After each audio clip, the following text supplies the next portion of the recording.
buying a gun for someone who is not allowed to? That's a crime. It could cost you up to 15 years in jail and a $250,000 fine. If someone asks you to lie to a federally licensed firearm retailer so you can buy a gun for them, don't do it. Got a tip?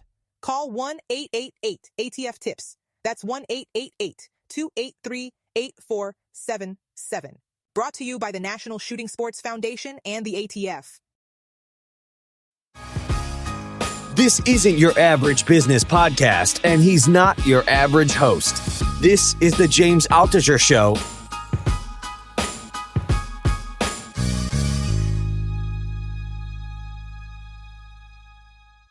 I am honored to have as a guest the finalist of the World Championship of Public Speaking, Tristan de Montebello. He also has courses about public speaking. If you go to the website Ultra Speaking, that's ultraspeaking.com/James. And we even played some games that I thought that were on his site that I thought were fascinating to improve my own public speaking. And you should give it a try to see how you do. But Tristan de Montebello, such a fascinating conversation about because the thing about public speaking, it's not just about, how do you give a good talk? To be a good speaker, a good communicator, you have to dive deep into who you are and what you stand for. I mean, I've been doing public speaking for about 25 years and probably more intensely the last 10 to 15 years. For me, I always really focus on how can I improve? How can I give better talks? How can I communicate better? Because ultimately, the only way you're able to share your ideas with others is through the medium of storytelling and public speaking and writing. So between public speaking and writing, these are the key ingredients to how you help create a world that you view as a better world. And that sounds overly idealistic and optimistic, relating your own skills in public speaking and communicating to making a better world. But I truly believe this. And it was such a fascinating conversation to dive into the whole mindset of public speaking, as well as the specific techniques that Tristan had to encounter on his way towards world championship success. And, again, ultraspeaking.com/James. So here's Tristan. We have a great conversation, and I hope you enjoy. And if you like this, by the way, and if you think you know anybody who would like to be a better public speaker, please share this episode with them because I think this is really valuable. So thanks for listening.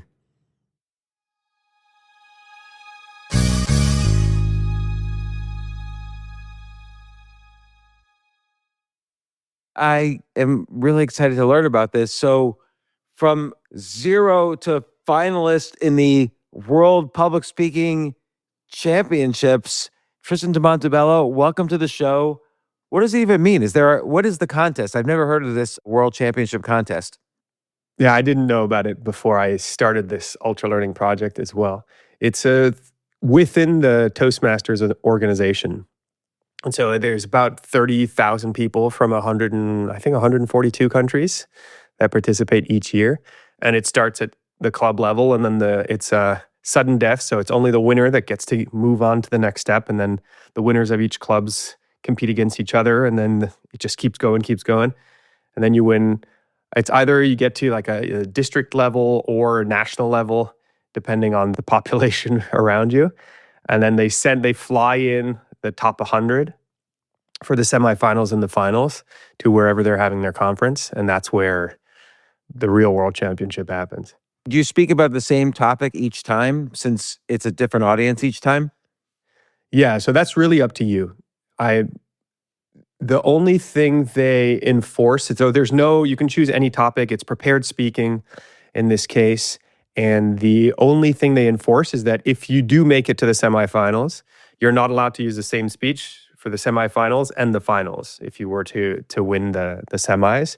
And they're 1 day apart. So you have to have two phenomenal speeches ready to go once you get there. And there's no PowerPoints or things like that. It's just straight public speaking. Straight public speaking, yeah. And with the initial judging, like at the club level, it's got to be subjective. So like everybody knows who you are. Is it a little bit of a popularity contest there? Like how do they judge? That's a great question. I think it's definitely hard to get away from the subjectivity of speaking, and there's an interesting conversation there. They have a ballot, and that's the first thing I did. I took the ballot. I looked at every little piece of the ballot. I broke it down, and I made a plan for each piece. But they bring in outside judges, is the short answer. So for your competition, you'll have outside judges that'll come in, and the higher you go in the competition, the more judges they bring in. And you don't know who the judges are necessarily. If you're in your club at the first level, you probably know because they're the only outside people. But otherwise, yeah, it's just you're in a club, you have no idea in an environment, and you don't know who you're talking to. Necessarily, you don't know who the judge is, so you can't really pander to them. And then they have a few rules. There's no timer, but you have 7.5 minutes. And if you go over even 1 second, you get disqualified. Wow. And they'll show you a 5-minute mark, a 6-minute mark, and a 7-minute mark. That's all you know. So you have to be managing all of that in your mind as you're going. What if you go 4 minutes? Is that bad? Yeah, 4 minutes disqualified as well. I think the minimum is 4.5 minutes.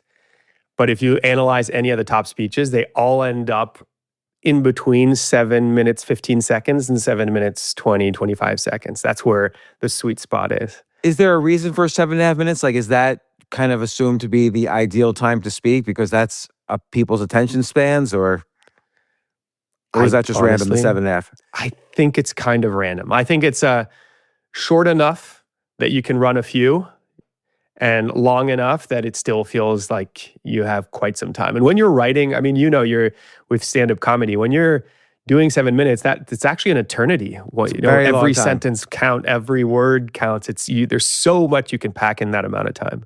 Well, and speaking of which, and I'm curious, I'm going to get into more of the details of what you did and how you did it, but how important is the role of humor, in your opinion, very important, as a world champion finalist? Very, very important. I think it's very important. I'll tell you, in the competition itself, the vast majority, more than 9 out of 10, probably 99 out of 10 out of 100 of the last speakers use humor in their speech, or probably every single one. So there are a few things I was looking at when we were competing, but it's not just in competition. I'm looking at, okay, how do you win this thing? How can I reverse engineer the world championships? Well, number one, if you don't make people laugh, they're not going to like you as much.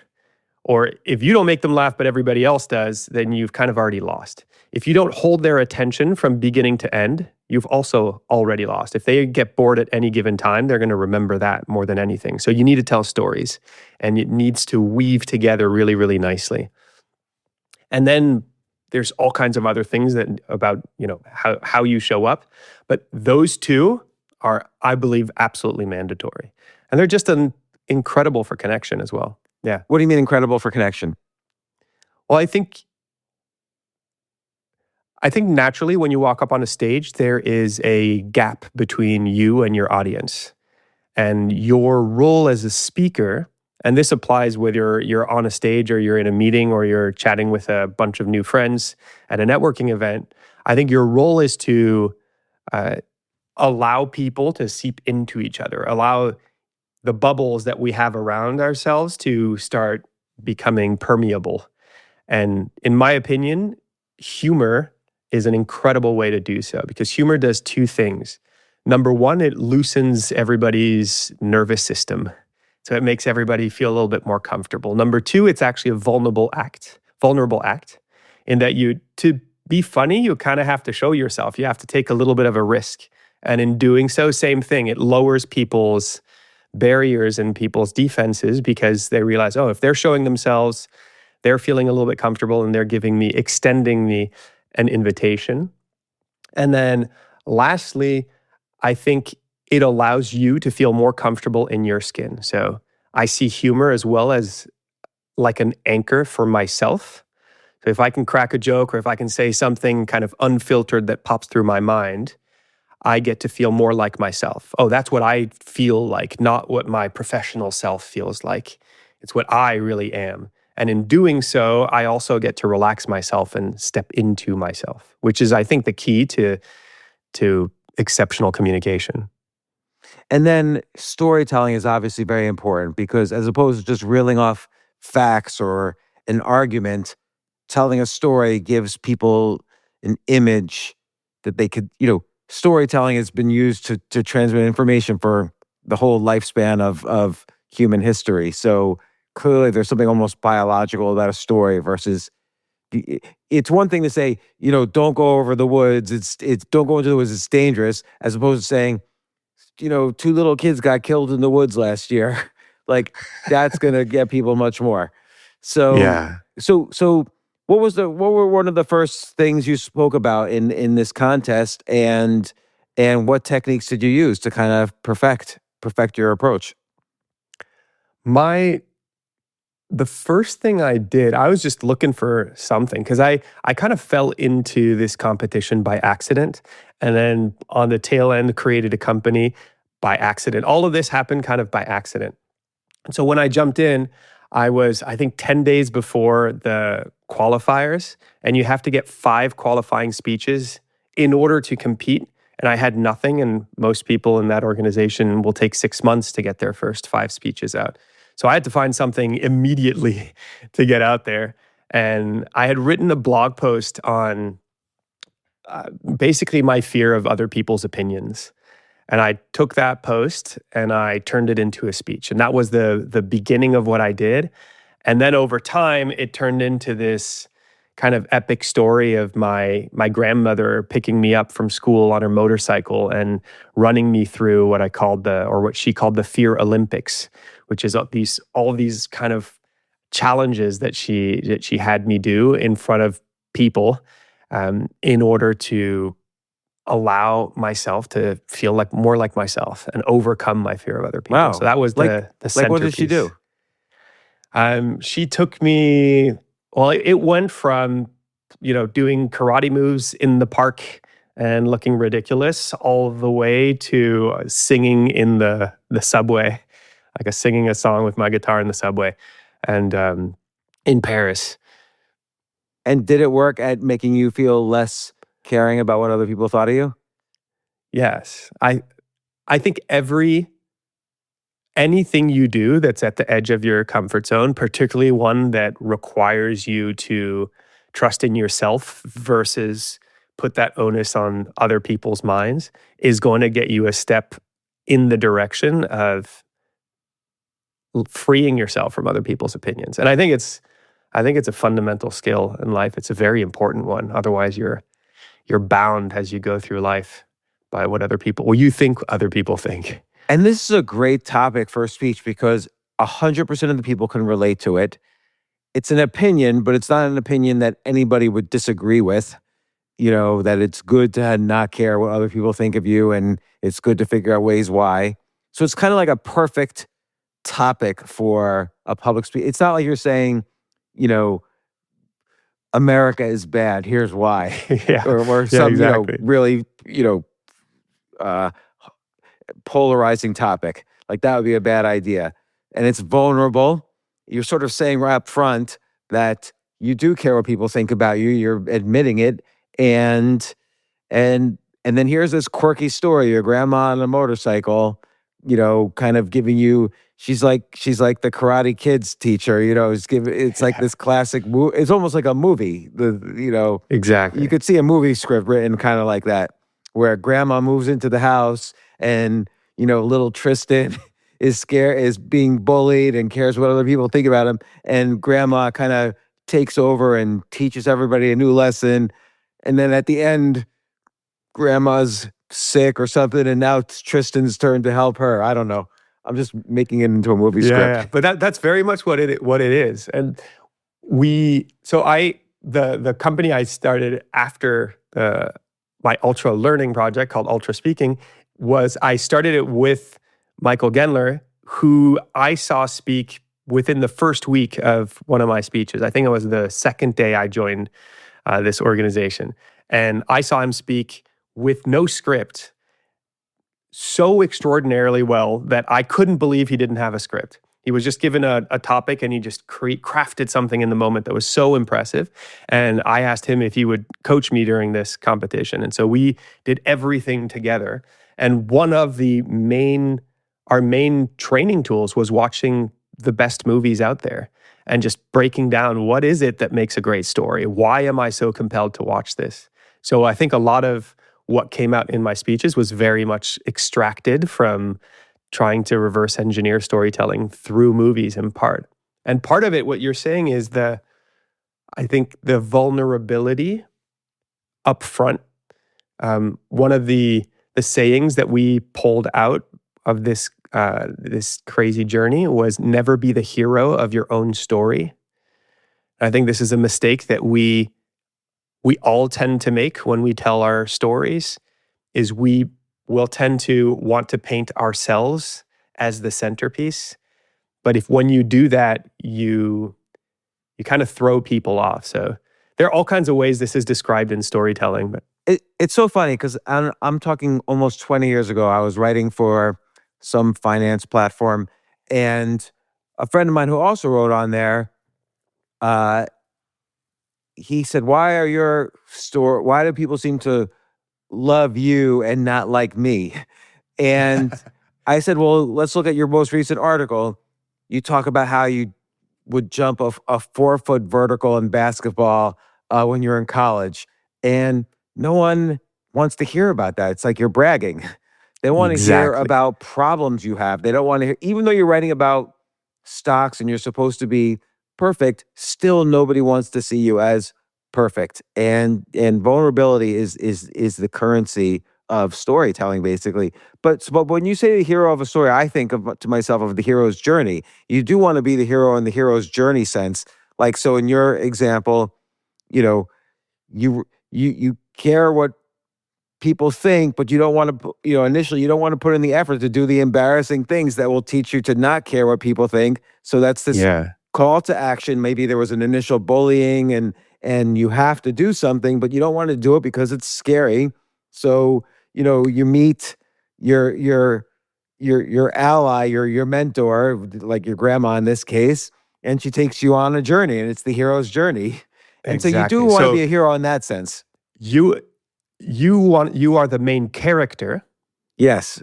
And you become the hero through all your trials and tribulations. The key, so how do you do it tactically, is you find the mentor. It's the mentor. So you come in and you say, hey, look, I didn't know. I was making all the mistakes. And this is the skin the cat kind of idea of like you allow the audience to identify with you. And then you meet someone who says, hey, I'm going to help you on your journey. And so the mentor is the person who holds the wisdom. And then you get to share the same wisdom, but instead of saying, hey, I have the secret to life, you're saying, I met this person who has a secret to life, and here's what they taught me.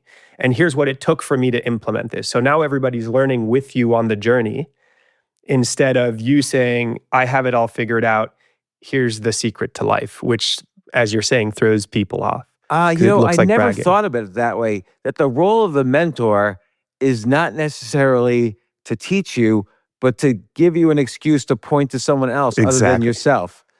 Yeah. Because potentially you could learn it through trial and error on yourself, which, by the way, is a viable method, and some people do that. Mm-hmm. But having the mentor really, it's like Rich Dad, Poor Dad, that series of books. And of course, Star Wars is the classic example. What are some other ones? What are some other classic examples? I had so many when I was during the competition. What were some of the movies you and Michael went over? What are some of the stories? One of the main stories actually we went through was Finding Nemo. Okay. Interestingly, for two reasons. One, it's just like it's a perfect arc of the hero's journey, and two is that the storytellers spent a lot of time breaking down how they actually thought about the story. So there's some great content online. It's probably still accessible. This was a while ago. Oh, I'll take a look at that. 8 years ago, but yeah. What about though in stories where, have you ever seen the TV series Mad Men? Yeah. So Don Draper kind of learns about himself obviously throughout the series, but there's no one mentor. It's kind of like, And he's actually really, because he's always sort of, you feel like he's always hiding. He is afraid to be vulnerable to anybody else and to learn from anybody else. It's basically the life around him is what's teaching him. So what do you do when there's not really a real mentor, but you are learning from life experience? You're learning, you have greater troubles maybe because you don't have a mentor, but that also gives you learning. Yeah, that's a great point. I guess in this case, you're meeting an established character, so you do get to see him fumble in all kinds of different ways outside of the moments where he shines. But really, you're not. If he were to walk on a stage and say, "Hello, everyone, I'm the best ad man in the world," then everybody's going to sit back and be like, "Oh yeah, show me, prove me." Now you have them on the wrong foot. So I think would he have to start off like, is it wrong? And I'm sorry to interrupt. I mean, you're the No, go expert ahead. here, and I want to learn, but I want to just pose the question and see if I'm right. Would he have to start off? I deserted from the army. My wife didn't even know my real name. I sort of swindled my way into the ad business, and I was every second at risk of being caught, at risk of being fired, one client away from just ruining my career. And I had to figure it out in a room full of like rich, established people that were judging me. Like, so if you have to just start off super vulnerable. Yeah, I love that. It reminds me a lot of your writing, actually. I think you do a masterful job at doing that. Oh, thank you. I discovered your writing a long time ago, and I remember I had sent you an email saying something like your writing or your blog feels like a maze, because I would open one article and start reading it, and I just couldn't not continue reading because these were the kind of intros you would make. And then in between, you'd say something, like in this case, it would be, I deserted from the army, but that would be a hyperlink. And I click on that one and it opened another tab. And then when I get to that one, it had an insane start that was also vulnerable, intriguing, interesting, and that painted you as, oh, I'm about to learn some big life lesson. Something crazy is going to happen to me. And so I just ended up having just way too many tabs and spent all day just reading your blog. Oh, thank you so much. Very pleasant. Yeah. And that was by intent. In the mid 90s, nobody knew what the internet was going to be. And I sort of viewed it as this giant hypertext piece of writing. And so that's how I basically just did all my writing around it. But it has helped me for public speaking, like that approach. But now, okay, so go on. We know humor, vulnerability. By the way, with the humor part, it's very hard to calculate humor. How do you know you're getting humor into a talk? That's probably one of the hardest things to do, because here's the thing. The vast majority of our speaking is unprepared speaking. Probably 90%, if not more, of the moments we're speaking in our lives are not moments where we had time to script out what we were going to say. So we're talking about two very different worlds. And in fact, today, most of my attention is on everything that is unscripted. But that's kind of a different thing, because when it's unscripted, to bring humor to spontaneity in a spontaneous environment is very different to how do I bring humor in a scripted, pre-prepared way. The way I did it when I was competing is I just approached humor exactly the way a stand-up comedian would. So and all of my speech, I was starting the competition with zero experience, competing against people who'd been doing speaking or competing in this competition for 10 or 15 years sometimes. So I had to compress time. And I just thought, I'm going to outspeak everybody. I'm going to outwork everybody. So I just got a virtual assistant online, and they booked me as a guest speaker in all the clubs that I could find. And every day I'd have a new speech in front of a new audience, just like a comedian would go to a new club. And I just tested things out. I'd meet Michael in the morning.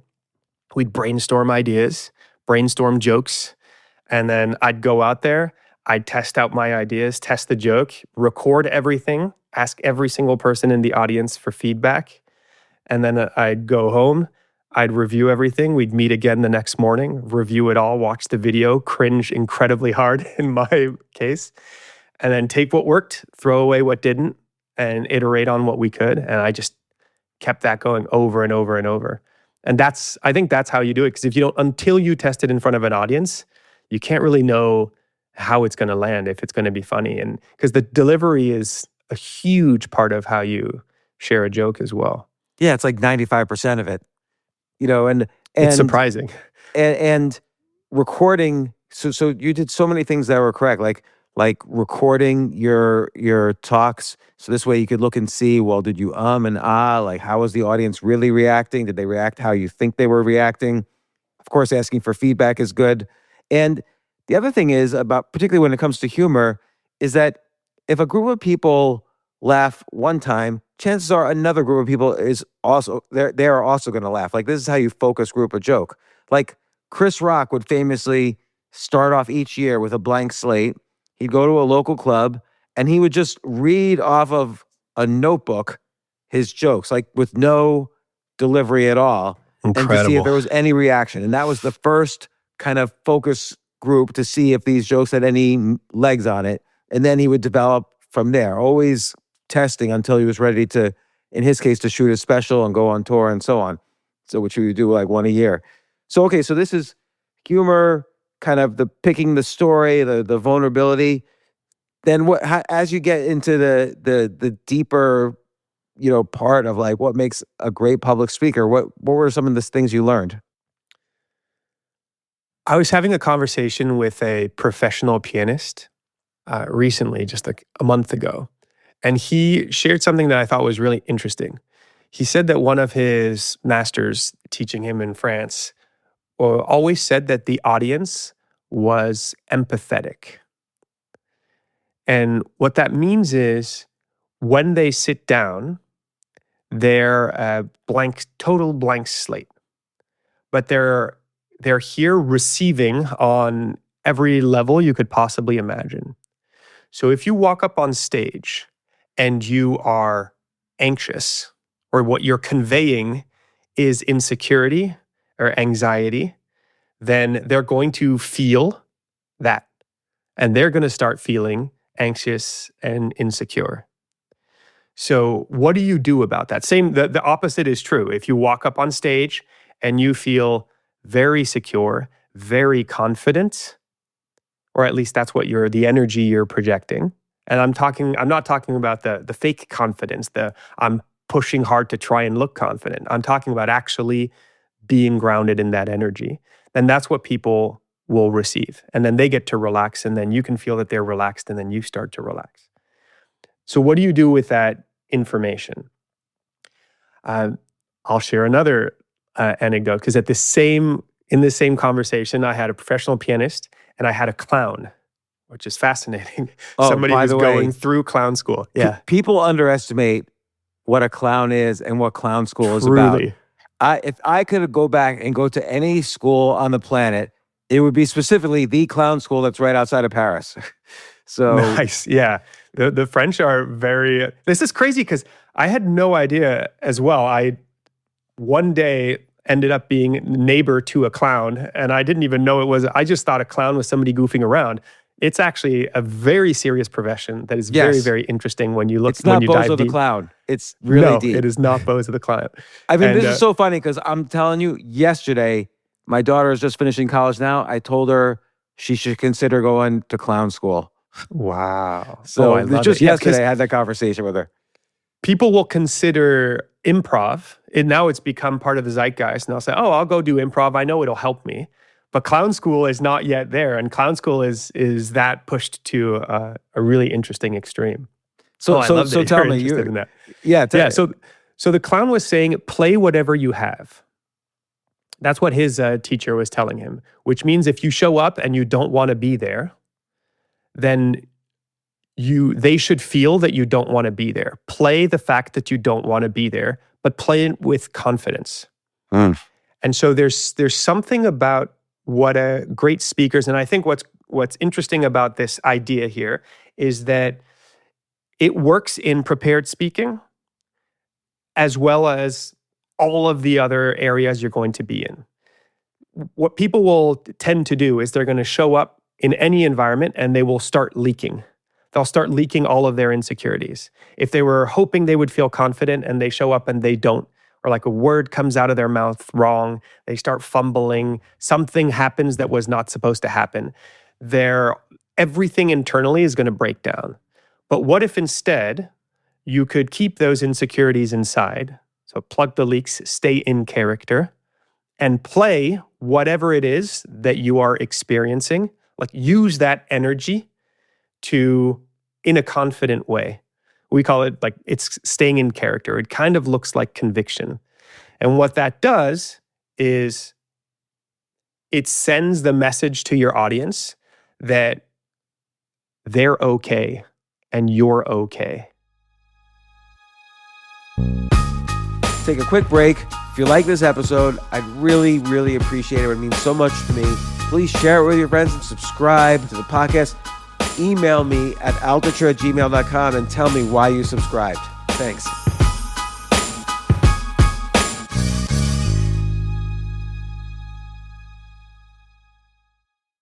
Being an entrepreneur is a 24/7 job.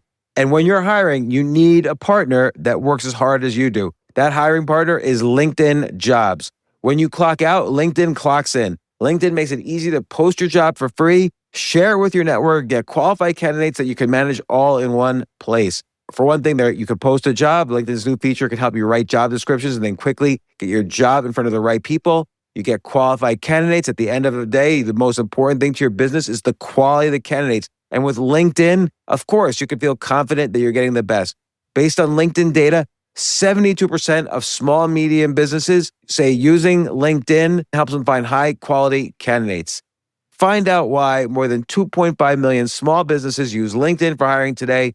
Find your next great hire on LinkedIn. Post your job for free at linkedin.com/Altucher. That's linkedin.com/Altucher to post your job for free. Terms and conditions apply. Being an entrepreneur is a 24/7 job. And when you're hiring, you need a partner that works as hard as you do. That hiring partner is LinkedIn Jobs. When you clock out, LinkedIn clocks in. LinkedIn makes it easy to post your job for free, share it with your network, get qualified candidates that you can manage all in one place. For one thing, you could post a job. LinkedIn's new feature can help you write job descriptions and then quickly get your job in front of the right people. You get qualified candidates. At the end of the day, the most important thing to your business is the quality of the candidates. And with LinkedIn, of course, you can feel confident that you're getting the best. Based on LinkedIn data, 72% of small and medium businesses say using LinkedIn helps them find high-quality candidates.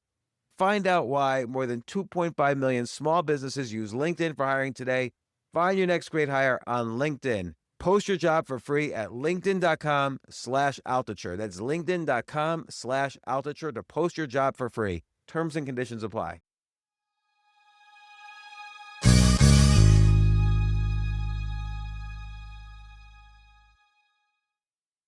Let's say you say that one wrong word, or the audience didn't laugh when you thought they were going to laugh, and so now you're crumbling inside. So what does it mean, play what you had? Should you acknowledge that didn't go well, or like how do you stay in character? You always have access to two ingredients. It's kind of like the two wolves. You have there's always some insecurity that's going to be predominant, and always something that you're confident and is the truth. Like insecurity is hedging, and the other side is the truth. So say you're in a normal conversation, like a business meeting, and you're trying to explain something and it comes out wrong. The insecurity is saying, oh my God, sorry, that's coming out wrong. I must be losing you. And suddenly you're forcing a lens on your audience that now they have to see you as somebody who is insecure. This person doesn't really know what they're talking about and they're not very confident. So that you can't just go with whatever's happening. But in that same moment, there's that insecurity, but there's a little bit deeper.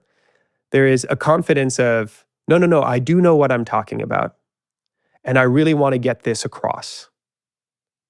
And say you're struggling to get it across in that moment. Then the confident version of yourself would say, instead of, oh my God, I'm so sorry, I'm messing up, would say, hey, this is a little bit harder than expected to get out. Bear with me. Or, right? It's like, stay with me, guys. This is going to make sense. And so you're playing you're playing the moment that, hey, this isn't working well for me right now, but what you're projecting is confidence. In many cases, it can look like just not mentioning it at all and just continuing to convey the natural confident self that you have. So those are kind of two different stories. I'm trying to understand what the clown friend of yours said, which is, play what you have. Yes. So what do you have in this case? You have the confidence? You have the knowledge that you know the truth about something? In this case, what you have is, wow, it's harder to get this thought across than I thought it would be. That's what you had in that moment. And so in that moment, can I be in that? So if you're a clown, you're trying to find humor in it. So you might say, okay, this is going to be super laborious. Like, you can tell that my brain's not working today. So you would lean into that side of it very, very strongly and try to find the humor in it. Whereas if you're in a business meeting, it might be that, hey, bear with me. This is going to make sense. So it's two approaches to this same idea of what I have here, what's happening in the moment is that I'm not expressing myself with the clarity I wish I had. The way the example he gave was much closer to what might happen as a clown. I think his example was, say you show up and for whatever reason, you absolutely do not want to be there that day. You're hating what's happening or something happened in your life, then that's the energy you're coming from. Your whole act will feed on the idea that you don't want to be there that day. But it's a choice you're making with confidence and conviction. So how do you do that?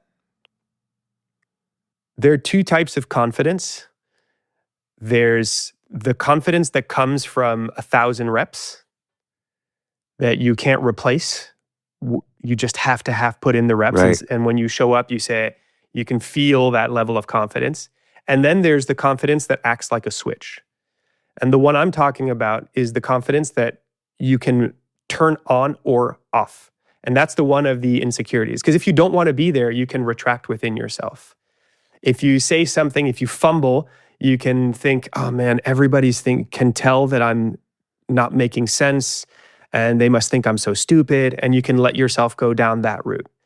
That's mindset. So it's just a decision. In the moment, you can say, no, I'm not going to give any weight to this negative thinking in the back of my mind. I'm going to stay in character.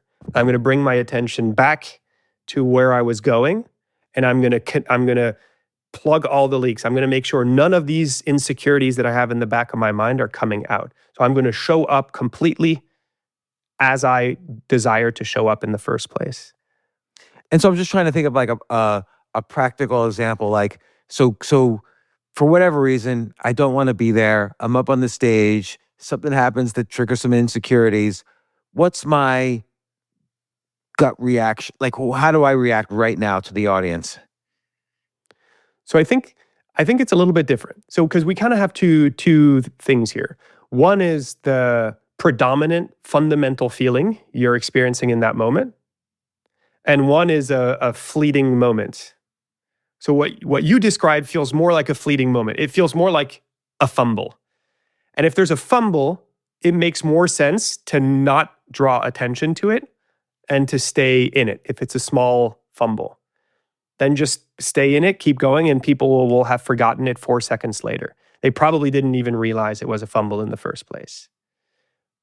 But showing up after a day where everything has been going wrong, and you're just in that energy, you're in a funk and you can't get rid of the funk, then that can be the dominant energy that's coming out. But does it make sense? Yeah, it does. I'm just trying to figure out how to describe it. Like, so I'm there, I'm in a bad mood. Normally I'm in a happy mood when I do this talk or act or whatever. How am I'm on stage how am I acting? Like, how am I taking that and bringing it with me on stage in a positive way? Oh, it doesn't have to be positive. You could be negative. Yeah. Right. Yeah, absolutely. Well, what would you do? Say that's the situation. You show up today and it's like everything's been wrong. The business deal you wanted to get, it looks like it was green light, now it's yellow. And you stubbed your toe in the morning. It's like one of those days where everything is shitty and the last thing you want to do is walk up on a stage and do comedy. Because all you want to do is go home, fix your problems, or go home and sleep. What's a way in which you can be in that energy, but confidently? Yeah. So let's say you're doing the normal crowd work. Oh, where are you from? What do you do? You could say, where are you from? You know what? I don't even care. I don't give a shit. Yes, exactly. What you do, I can guarantee you do something super boring and I'm on stage and I could care less what you want to do. Every comedian feels the same way. Nobody cares about you. Yeah, That's how I don't even want to do be here. To be honest, I had the shittiest of days. I'm just here because I'm on this route. I'm going to get through this, and you're going to sit here and you're going to listen to me all the way. Right. And by the way, I'm not talking to you anymore. Your girlfriend's much prettier. I'm talking to her. Yeah, exactly. And so now you've transformed something that was shitty into something you can work with. It's funny. It brings back so many memories because people often think comedy is about the joke telling and coming up with jokes. And to be fair, it is, of course, a lot about that. But what comedians talk about, what I would talk about countless hours with, let's say, my peers at that time, would be situations like this. Like, how do you deal with this type of audience? How do you deal when you're in this kind of mood? We would tell ourselves things like, it's my party and the audience is just invited if they want to. Like, I don't give a shit. Like, you have to always get this mindset. And that's like a key to comedy, which of course is a key to public speaking. So this is all very important stuff. It truly is. I mean, after the competition, I found myself, so I was on top of the world. I made it to the finals of the World Championships.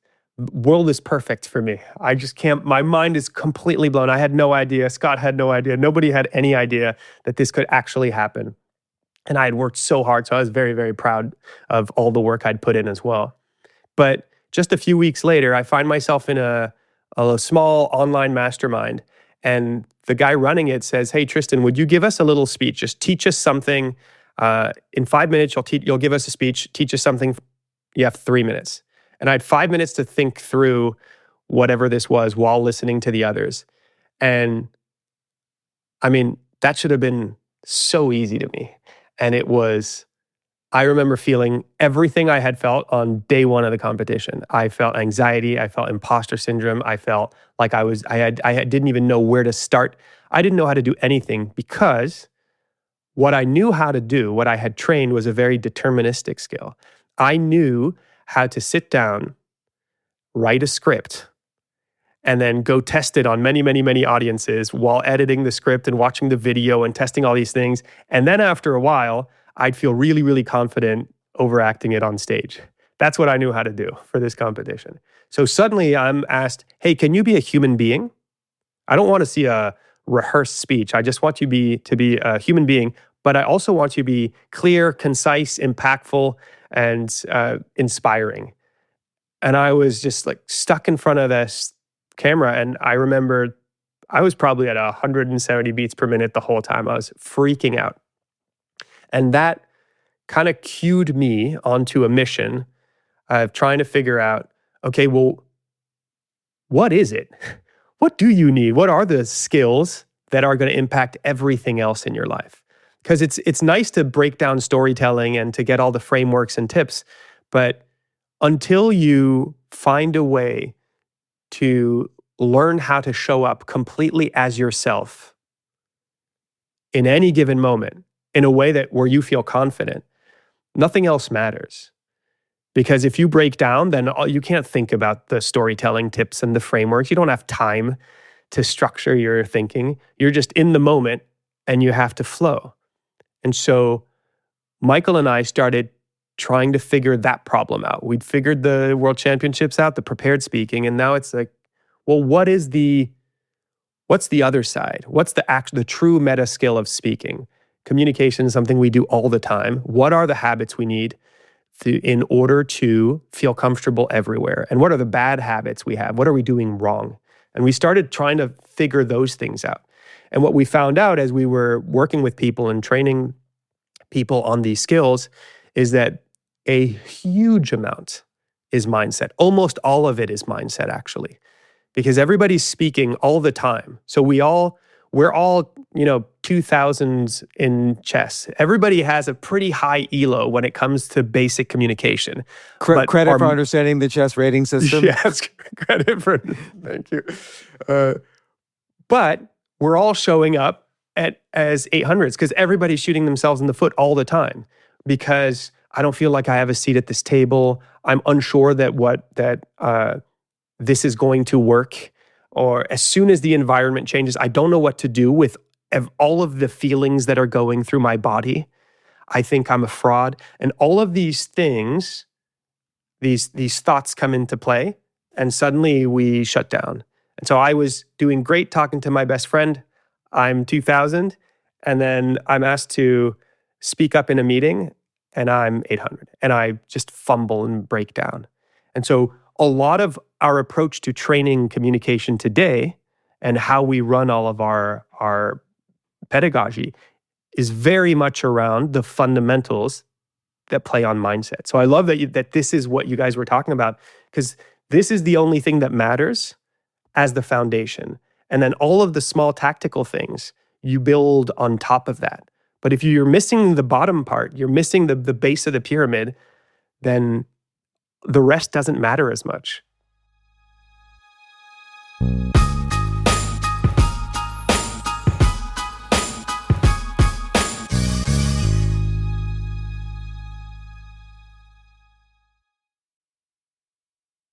It's interesting because what you said earlier about what the pianist said, that the audience is very empathetic. So the way we would talk about this, let's say in the comedy world, is to say you have to always address the elephant in the room. So in this case, like let's say, and I'm just curious how you fully resolve so you're at this online mastermind and suddenly you have all those fears, insecurities, nervous. They're asking you to speak about the thing you just was a finalist for the world championship about, and you suddenly find you can't talk. So that's the elephant in the room. And so I'm asking you if this is the right way to do it. So what I would do is I would say, listen, it's really funny. I just was a finalist in the World Public Speaking Championship, and I find I cannot even answer your question. So that's the elephant in the room, because everybody can see it. The audience is an X-ray machine. Everyone can see it, that there's some problem, and now you have to address that problem that before you do anything else.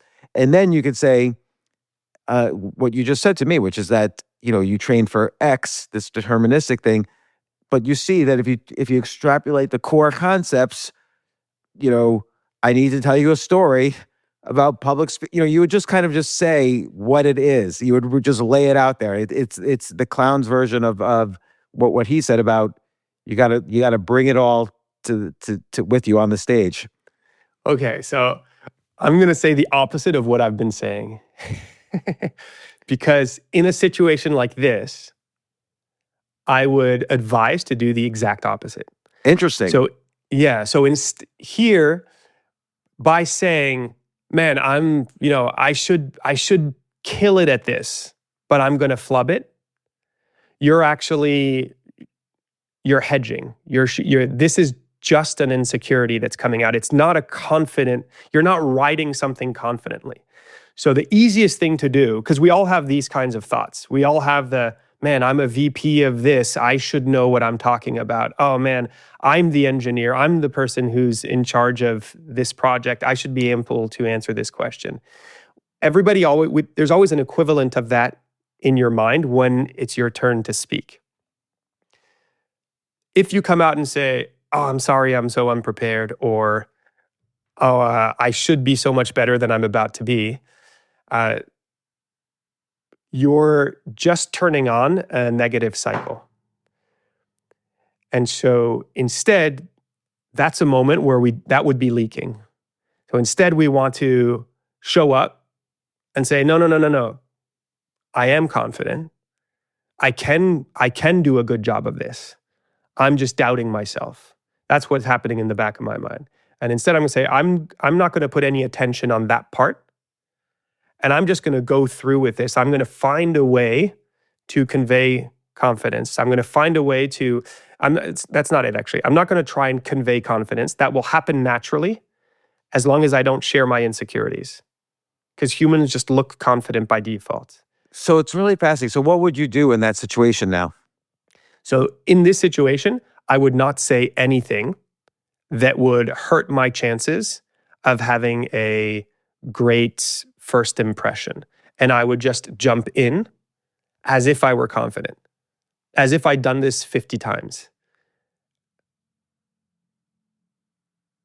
Well, in this case, I was asked to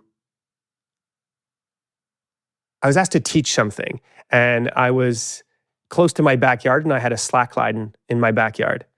So what I said is, I think it was probably something like, this may not come naturally to you, but slacklining is one of the perfect representations of what learning a hard skill looks like. Because if you put your foot on a slackline and try to stand up, it will immediately feel impossible, like actually impossible. Your foot's going to move from left to right and everything's going to feel unstable, and it's going to feel like this is just not a skill for you. You're not somebody who's supposed to be slacklining. But having a slackline in my backyard, I've taught probably 25 people how to slackline, and I can do it in 30 minutes. Within 30 minutes, I have people with no hands walking 5 steps over the slackline. So how is it? What can we do about that? And that was kind of my intro. And then I walked in like I broke down 3 of the principles behind it. I see. So what you did was you weren't feeling necessarily confident that second about public speaking. So you quickly resorted to, you looked around, okay, I'm confident about that.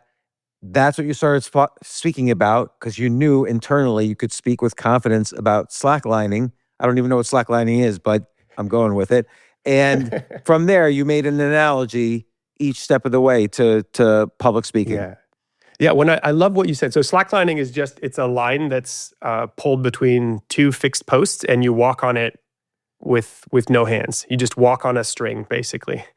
It's almost like the guy who crossed between the twin towers. It's that, except you don't have anything in it's like a tightrope, but you're not holding a bar or anything like that. So it's a little bit thicker.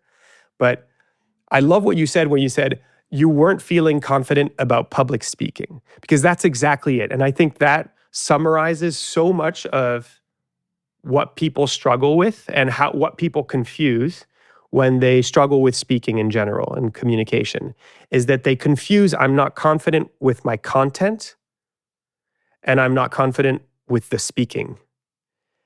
And so in my case, I was not confident with the speaking because I didn't have all the things that I could rest all my confidence on. I hadn't given 100 speeches completely impromptu, spontaneously. So I didn't know what was going to happen. There was huge doubt in my mind in terms of the public speaking. But teaching slacklining and thinking about what that meant for learning, I had done hours and hours of. So what I decided to do is I said, one of them is an illusion, and that's the speaking part. And I'm just not going to allocate any bandwidth to thinking about that. I'm just going to plug that leak. And I'm going to bring all of my focus on what I know about the slacklining. And so suddenly, one side of me, the illusion side, the unconfident side, is kind of gone. And all of my attention is focused on this part that I could talk about for hours on end. And you probably have the skill to make the analogies starting from that core. So you knew that if you're talking about slacklining, you knew you were going to have confidence that no matter what they asked you to talk about, you could build an analogy between slacklining, which you were confident in, and whatever else was, in this case, public speaking. Yeah, I do think analogies is one of the most valuable skills you can build as a communicator. It's incredibly valuable. And we do a bunch of training like that to help people build analogies. So that is something I think I probably got better at during the World Championships that I used there. Well, and if you think about it, analogies is a critical part of comedy because you're basically finding two situations that are roughly analogous, but somehow there's like they're not as analogous as people think. So like I remember hearing a joke by Andrew Schultz in a comedy club, and he basically just said, why do people who I'm not going to do it as a joke, but he just basically said, why do countries who treat their women bad have the best food? Like no one ever says, and then you just take that analogy. Okay, is there an analogy between women who countries who mistreat their women and good food? And so he just plays with that. He's like, no one ever says, hey, let's go out for some Canadian tonight. It's always like Chinese, Middle East, Chinese food. And so then you think, oh, this is interesting. This analogy works, but it's like a weird, funny kind of analogy. Yeah. So and so analogies are like a critical skill in stand-up as well. Well, I really like that. And I think there's something this funny because since I'm in your world, it reminds me of your concept of idea sex, of taking two things that are seemingly unrelated and finding the overlap. And I think that's what makes humans interesting.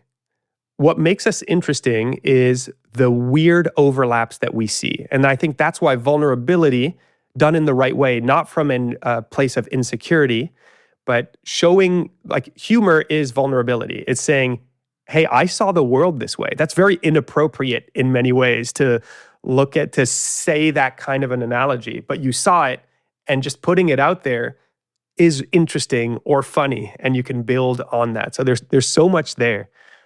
Yeah, there really is. Like, and this is one of my favorite Louis C.K. jokes. I just have to share with you because it's also somehow using an analogy, but he basically was saying he was playing with his little 5-year-old or 6-year-old daughter, but he was saying a 5-year-old is not emotionally prepared to deal with the darkness of Monopoly. Like at some point in the game, she's not good at it. She sucks at it. At some point in the game, I'm going to say to her, okay, now here's what's going to happen next. I'm going to take all your money. I'm going to take all your property, and you're not playing anymore. The game is over for you. Like, and he just goes on and on about this. And the analogy there is that how does a little girl, the analogy is this little girl is also a player in this game, and it doesn't mix somehow. And that's all his jokes. That's what he plays with. So it's just interesting. So what would you do if you felt like you're speaking in front of an audience and you felt like the audience was kind of biased against you for some reason? So that's like let's just say the political thing is you're a Democrat and you're speaking in a room full of Republicans. You can do one of two things, because it's hard for me to give you a blanket statement on this, because you can do one of two things. One is you can play that and you can say, like, whatever you're feeling in that moment that is not your insecurity, you can put out there and be like, okay, I know so basically one strategy is breaking down all of the bad things they probably think about you in that moment and saying, I know you probably think that I am this, this, this, and that everything I'm going to say is this, this, this. And you just put out all of their rebuttals to start out. But I really want to talk to you because. Another version is not even addressing it. And this is kind of judgment in the moment. But I'll tell you, talking about laughter, you were saying that if a joke works on one audience, it's likely to work on another audience if it's a good joke. I noticed that as well, having spoken in front of probably 100 different audiences over the course of the competition, trying out, like testing out jokes in all kinds of ways. But what I found was, although that is true, there's an intensity knob or a volume knob, in the sense that, well, here's the actual example. I went to speak at Raytheon. So I'm with a group of like hardcore hardware engineers, and they fit they fit exactly what you imagine they looked like. And I'm there, and I know by this time, because I was pretty advanced with this one speech I was giving, I know exactly when people are going to laugh in my speech, and I know exactly how much they're going to laugh. Now, I don't know, and this is where it becomes interesting.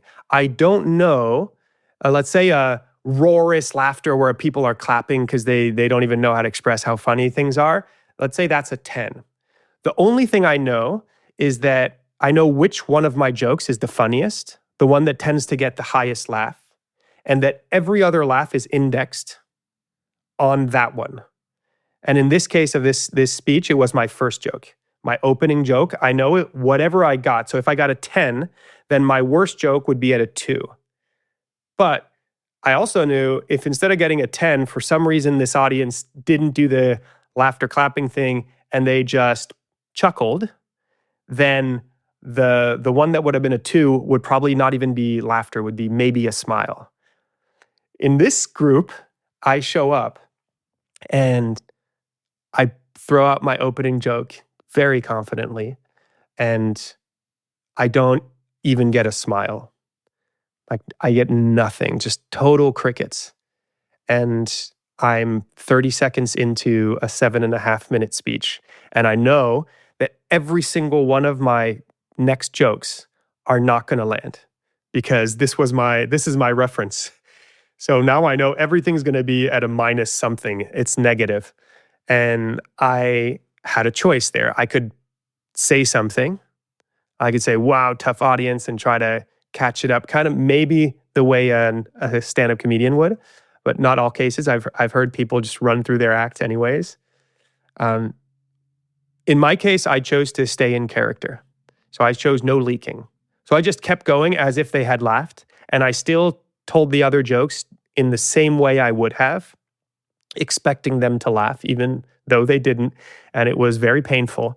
But by the time I got to the end, I sat down, and as usual, I requested, and this was kind of the deal of me coming to speak, I requested that we go around and every single person, one by one, give me feedback, because they knew I was competing and this was a speech. The first person to speak said exactly this. He said, first of all, before I give you any feedback, I got to say that was one of the funniest speeches I've ever seen. I swear I wanted to punch that guy in the face. It's like, why? I told him, I'm like, why didn't you guys laugh? It was so hard for me. But what I'm saying here is that it's actually hard to read an audience. So say you're at your example and you're a Democrat speaking at a Republican event or vice versa. If you're looking at the audience, they're incentivized to look mad at you.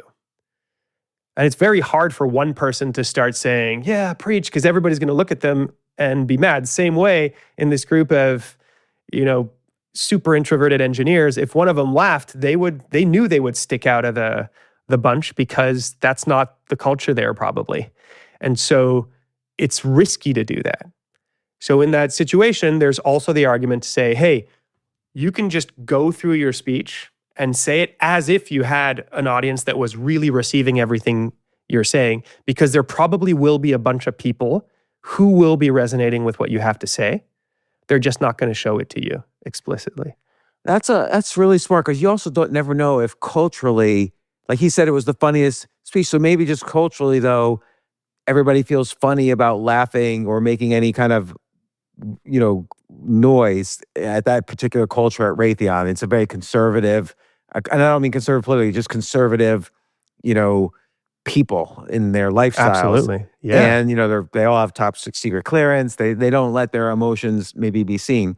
So that you could have been doing. It's like if you're going to maybe like a Northern European country, they don't tend to laugh out loud hysterically as much. Like the Russians like a Sweden who don't or smile. Norway. Yeah. But they still might think something's very funny. So you kind of have to have that confidence as well. Let me ask you a question. I'll describe a technique I've used, and I'm curious if it's good or bad. So there was one point I was speaking at a conference where I had a feeling some people or some group of people in the audience didn't like me for whatever reason. And what I did was I said, look, I could talk about two different things. So I want you guys to pick which topic I'm going to talk about. And then I gave topic and clap for the topic. So I gave topic A and I gave topic B. I knew they were going to choose topic A, but I wanted to give them, and that was really the only talk I had come prepared for was topic A. But I knew I sort of pushed them on topic A, but I made them choose it. And so after that, I felt like my reasoning was they couldn't really hate me as much or dislike me as much because they're the one who they think they've chosen the topic. And I think that worked. That's brilliant. That's actually, I don't know, you probably didn't do it. I don't know which one came even first, but that's a parenting advice that I got that's really interesting is many times your kids will be resistant by default just because you're imposing something on them. So just give them a choice. And one of the choices could be, it's choice A, choice B, or I choose for you. So even if you're the one who ends up choosing, it was their decision to have you choose for them. So I love that you did that. That's brilliant. And it's so much more funny that the stakes were very, very high and that you hadn't prepared the other speech. But yeah, I think that's brilliant. That's brilliant because you're making them clap, not in a corny way. Like, hey, raise your hand if, that kind of thing. It's been so overused that, is everybody here tonight? Are you excited? And say it again.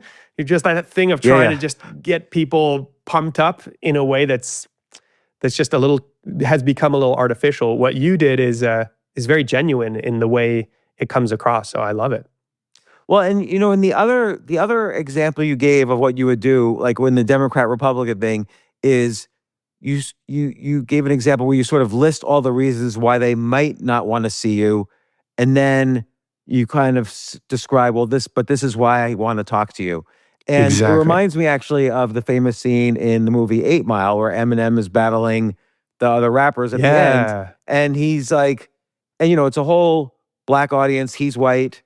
He's rapping against, he has no reason to think he's in the same, group, the in group with the audience and the people he's rapping against. And so he says basically everything they could say against him. He's white. He lives in a trailer park. He went to a prep school. The other guy went to a prep school. Yeah. He didn't go to a prep school, but the other guy fooled around with his girlfriend. They all beat him up and whatever. So he kind of listed everything they could possibly argue against him. But then this is why he was there is because he really is one of them, and the other guys aren't. So he used this in-group, out-group bias quite a bit, and that's what you did in your first example with the Democrats, Republicans. You kind of explained why you might be out group, but then you're going to explain how you're really in group because this is why you want to talk to them. And I think that's a powerful technique too.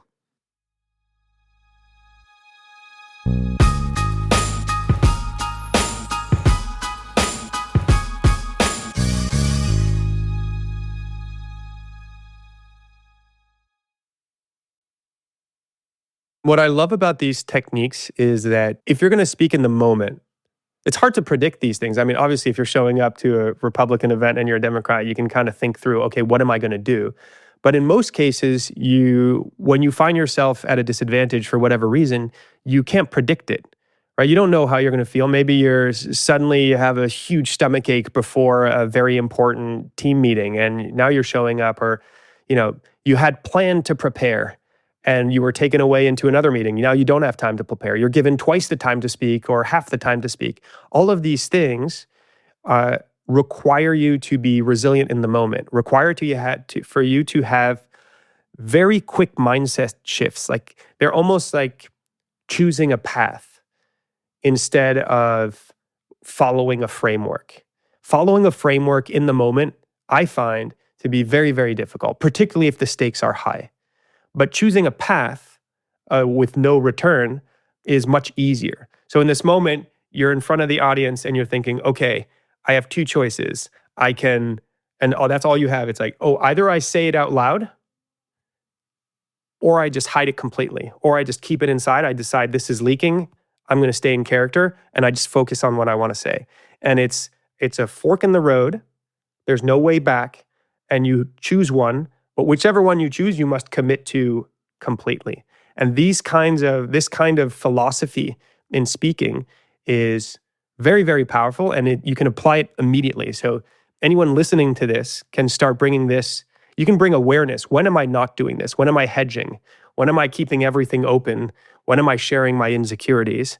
And instead, you can choose strong roots. And when you do so, you are more likely to hit a flow state. And speaking, when done right, is a flow state. Speaking is a subconscious act where the words are coming out. You're discovering the words at the same time as your audience is if you're doing it right. You should be almost surprised by some of the words that are coming out of your mouth. If you know what's coming out of your mouth before it does, then you're not speaking, you're writing, you're editing in your mind. And that's not a flow state, and that's much harder to do. That's fascinating. I've never thought of it that way. It makes sense as a flow state because there's so much adrenaline and so much dopamine coursing through you at the same time that can easily trigger kind of this altered chemical state where you're in flow. And it's true, really, the best times, I'm not saying, by the way, I'm great or even as a good comedian. Let's say over the course of 6 years of doing it every night, I got good enough that other clubs around the country could ask me to go and I wouldn't embarrass them most of the time. But that's pretty huge. I was by no means like good in the really good sense. I was like, let's say using the chess rating system, maybe best case 2,000 to 2,200, but not like, let's say Louis C.K.'s 2,700, 2,800. Yeah.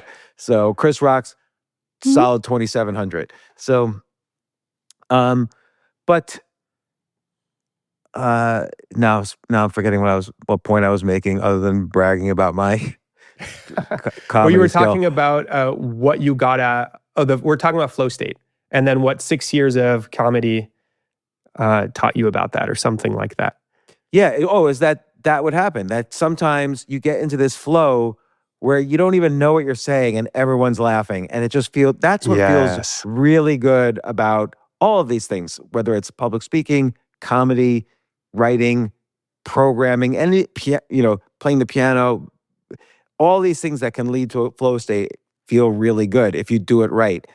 And part of it does come, though, with a lot of experience. I think people don't realize that. Like, these decisions, like when you've described, you're in a difficult situation. You have to decide between two paths you're going.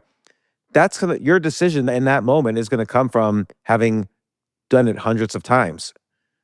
Exactly. So experience is really going to, there's no avoiding putting in the hours, unfortunately. Yeah. And the reason why is because it's too risky otherwise. Like, flow is a state of no return, is a state of lesser awareness. So, or more awareness, how you're going to see it. But what I'm trying to say is, when you go into a state of flow, 99% of your bandwidth and of your being is inside of that state of flow. So there is no space for self-doubt, for criticizing yourself, for second-guessing yourself. For all of those things don't exist when you're in a state of flow. The moment they come in, if you give them attention, you're just pulled out of the state, right? So when you're in a state of flow, what feels so incredible about it, there are many, many things that make it feel incredible, but one of them is, I'm not doubting myself. I'm riding this thing, and it's amazing, and I'm trying to stay in it as long as I can. It's like surfing a wave, right? It's like, I just want to keep going, keep going, keep going, keep going. So why can't I just jump into a state of flow in comedy when I show up on stage the first time? Because I've never done it. So if I do that and I go down the wrong route or I get lost, I'm going to fumble too many times, basically. And when I fumble, I'm not going to know how to recover. So that means I'm going to be pulled out of flow and I'm not going to know how to go back into flow. So our whole philosophy, the way we think about training people in speaking, is very much, I was saying in the beginning, it's very much about mindset. Another way of seeing it is it's very much about flow. How do I get into a state of flow? And how do I get back into the state of flow over and over and over every time I make a small mistake, or suddenly I'm rambling and I don't know how to catch myself, and that's creating more thoughts, and now that's pulling me out of flow. How can I come back into it? And so a lot of what we do are tons and tons of reps. We have basically everything we've created are games. We found that that's just the best way to teach speaking is by gamifying it. So it's a series of games that are small reps that all make you fumble in some way and teach you how to stay in and come back into a state of flow. That's a great way to look at it. What are you measuring in that game? What do you mean? What am I measuring? Like, what's the score? Like, you're gamifying it. Like, are you gamifying how many times you picked up when you fumbled? Yeah. So it depends on the game. So this way you don't take it so personally. It's a game. It happens. Bad things happen in a game. The other team gets a goal. Now you have to get a goal, and you don't feel horrible about it necessarily. Yeah. Well, you wanna play one or two of the games with me? I can show you. Let's do it. Show you an example. Okay. Awesome. So if I'm looking over here, it's because the games are over here. But let me show you. I think you're gonna like this. Let's see. Here you go. Okay. So if you can't see, we're on a page on Ultra Speaking that has a bunch of different games. I'm going to choose some of the games. So all of them teach you different skill sets. And as you're saying, how do you know that you're going to win? Well, each game is winnable in a different way. I'm going to choose rapid fire analogies because it's a fun one that I think you're going to enjoy.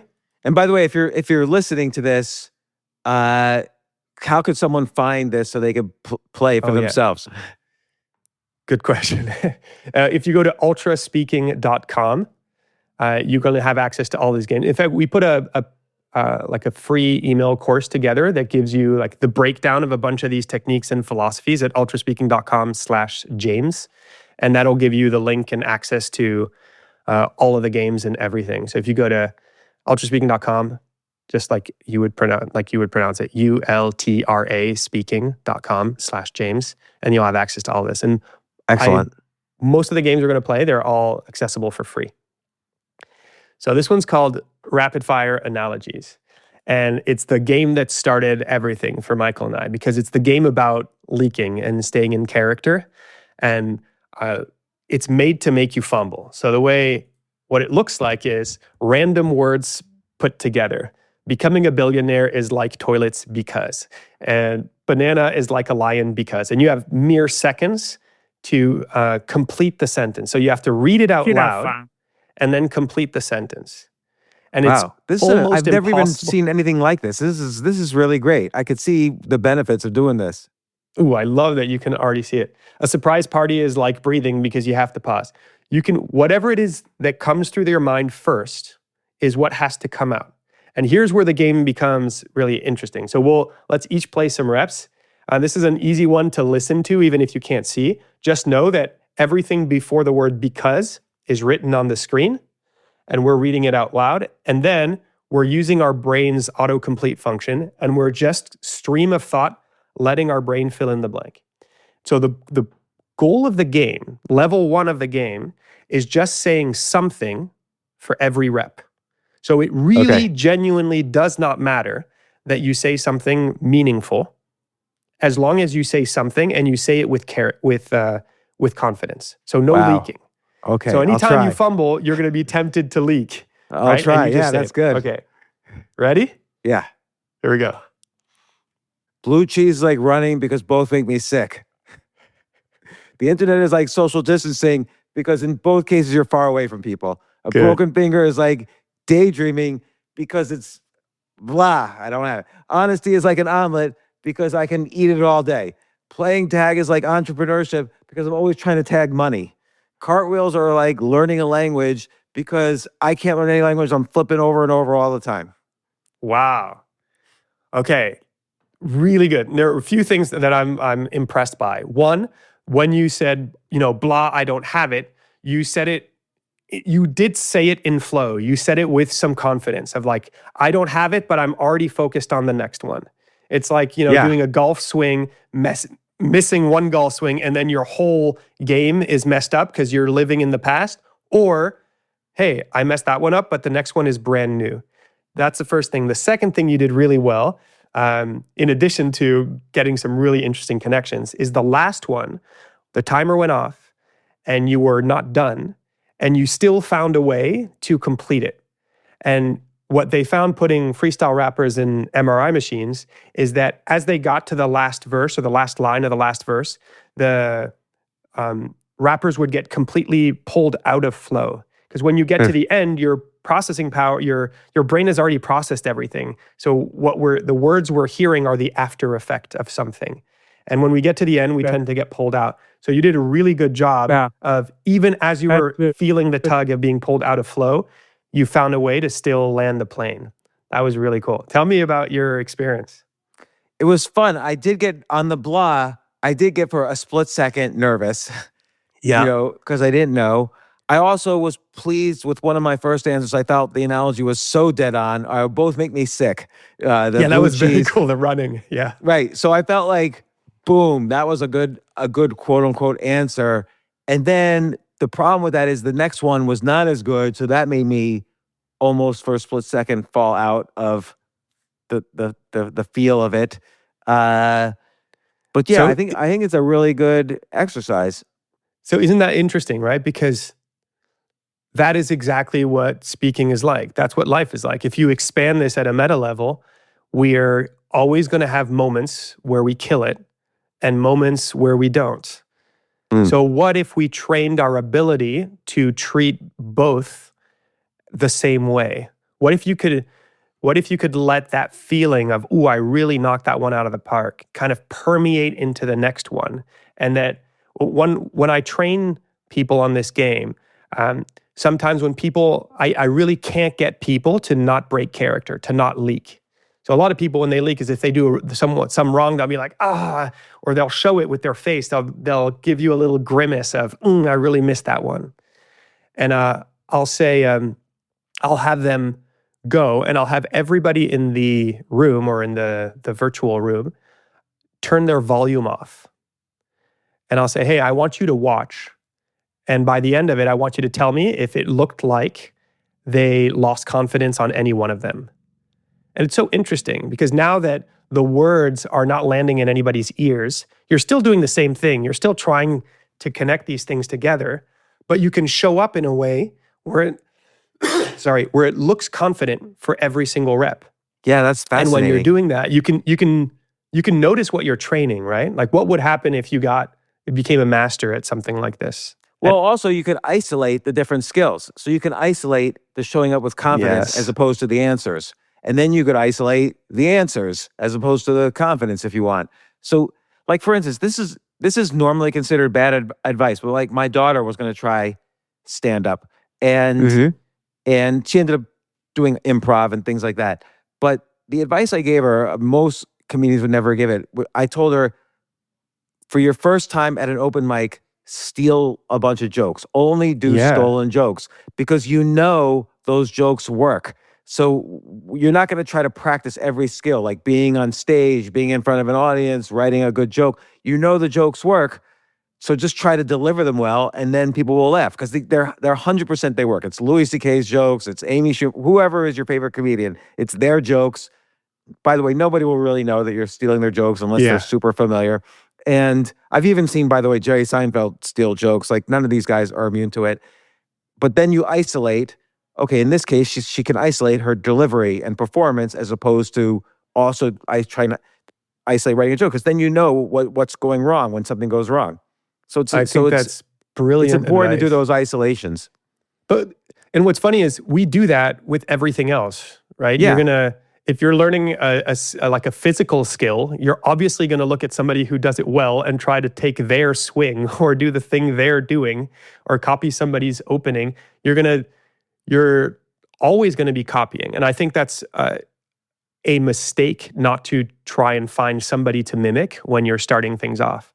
And so oftentimes if somebody's struggling with this, I'll try to explain to give them a cue here or there. But if they can't get it, then I say, okay, I'll go, or I'll have somebody else go. Or we'll go back and forth and I'll do 2, you do 2, I do 2, you do 2, I do 2, you do 2. And that way, and I just say, hey, feed off my energy. Just try to do like I do. Try to copy, not what I'm saying, just my energy. And I raise my energy a little bit, and I bring a little bit more like extra energy, extra intensity, because that helps you stay in that state. And then it works. And then I get to sit back and they can do tons and tons of reps in a row. Yeah, that's really important because mimicking is key. Like before I would go on stage, I often, by the way, even like I'm thinking 15, 16 years ago, before I would go on a date, I would even watch stand-up comedy right before the date. Because then your mirror neurons are look, they're the best public speakers as stand-up comedians. So, and they're using their body, they're using the stage, they're using the audience, they're telling jokes. So your mirror neurons kick in, and just for like, it's like you get a temporary dose of like comedy superstar for the date or for a talk or whatever. Like, I think that kind of feeding off that other person's energy is very good. And by the way, in some games like chess, for instance, it's a basic part of the game that you're going to copy the people who came before you. Like, just you're going to copy, you're going to study, you're going to learn. Like, all the best chess players know a bunch of the masters games. Then they could play them in their mind. They have played them and imagine what would I be thinking. What is it? The common one that I really love this one. This advice is you start the game of a master and you stop. And then you pretend you're in their position and you say, okay, what would be my follow-up move now? What would be my candidate move? And then you think about it for as long as you can. And once you have your candidate move and you have the thought process behind it, you go look at what did they actually do? And then you get to confront those two ideas. And then let's say it took you 5 hours to do 100 of those. Now the key is do the exact same 100, but in 2.5 hours. Then the key is do the exact same 100, but in half that time, and then half the time, and then half the time, until you do it like as quickly as possible. Because then it just becomes part of your gut reactions. Yeah.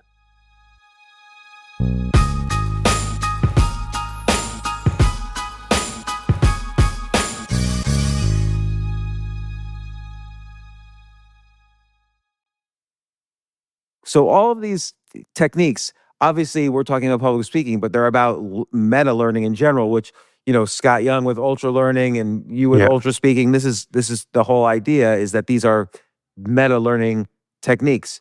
I have a question. What's the role of voice in public speaking? Like, do you make your voice deeper at points? Do you make your voice a little lighter at points or higher? This is something I've given a lot of thought to, because what's interesting is very quickly, I started having people who would reach out to us and say, I need help with my voice. Like either I don't like my voice or I'm too monotonous, which is the most common. I just come off as monotone. So there's something broken basically in my voice. What do I need to do? And we've tried all kinds of things with that. And we found that except for some exceptions, there are some exceptions that people who genuinely have an underdeveloped instrument and in their voice, almost everybody, I would wager that almost every single person listening to this and every single person I've seen, they have a beautiful organ in that they can be serious and they probably have a certain tone of voice. If they get mad at someone and they start yelling, they can go up to a 10, they can go down to a 1, they can be intense, introverted, extroverted. Like all of the natural musicality that makes a human being is within them. So you don't necessarily need to go see a voice coach and learn how to do all the voice exercises to change your voice. You need to figure out what is the state I need to be in order for different sides of my voice to show up. And the game we use for this, because we have a game for all of these fundamentals, excellent. And this is one of the fundamentals, is called Conductor. All right, let's Conductor might be one of my favorites. So I'll show you how it works. Conductor, you're going to get a random topic that shows up. And then you start speaking. And what you see on the screen is a number. So you might see right now it's a 5, and that's just the normal way I'm speaking. And I'm going to see a number between 1 and 10. And in this case, I see a 2. So I have to But if I see an 8, like right now, I have to find a way to immediately boost my energy to match the 8. And if it's a 9, I have to find a way to bring even more energy. But this is my way of bringing energy. Somebody else might bring a 3 in a different way. And it might not even be volume that you're playing with. In That's fact, interesting. as I see a 1, I let my nervous system calm down in order to hit this 1. And then you finish at a 5, and the 5 is back to baseline. You wrap your speech up, and then you're done. And this is a game of exploring all the different states and all the different emotional ranges you could tap into and get comfortable with them. And that expands your overall range. But I have a question though. Sure. Knowing when to use the different numbers seems to me to be perhaps a learned skill. So for instance, let's say you're telling the story of your grandma picking you up in the motorcycle and you're giving your talk. So you're like, and then my grandma, it was so embarrassing. She picks me up in the motorcycle. Everyone's like, who's that freak? Okay, so that's that part of the talk. Yeah. And then you're ending, and then by the time my grandma was done with me, I no longer cared what people think. Like you get deeper when you're concluding the story and you're cementing your conclusion with a deeper voice. And so I'm Yes. wondering, that's something somebody had to tell me to do that. I Yeah. wouldn't necessarily naturally do that. And so I'm wondering how much of a voice is the rhythms of a talk, you have to be told. So I think there are 2 parts to it. There's your vocabulary, and I don't mean that by words. In this case, I mean your vocabulary is your range, is that I have an ability to tap into anger and hold that energy. I have an ability to tap into excitement and hold that energy. That's a high energy. I have the ability and the familiarity with like deep thoughtfulness, reserved thoughtfulness, and I can tap into that energy and hold on to it. I can hold on to sadness. All of these are you can imagine it as your vocabulary, your emotional vocabulary and your range. So you do need to develop that, because if you only have 6 words, it's going to be hard to write a novel. I see. Unless So no you're matter Dr. what, Seuss. you still need to develop the range. Exactly. The range gives you the ability of, all of this is possible. And it feels like this when I'm in these different areas. Then you want to find out, you might need a little bit of awareness of, hey, this would be a moment where you want to push. But oftentimes it's not pushing. Like if I'm telling a story, what I've noticed in training a lot of this, the effect of it is not necessarily that in my mind I'm seeing numbers and I'm like, I should raise my energy. I should lower my energy. It's more of a, say I'm riding a horse and I'm holding the reins. What I'm doing is I'm just letting go of the reins or I'm tugging them in. And so if I'm feeling excited because I'm getting to a point that's very exciting to me because I'm interested in this idea, I notice the excitement come into me. And unless I'm in that moment, I'm rambling like crazy and that's a moment where I'm trying to wrap up.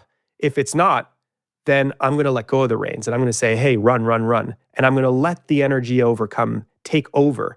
And because I've trained it, I know that I'm not going to lose control. I'll be able to rein in whenever I want at will. But then, hey, there's a moment like this excitement moment is over and something happened.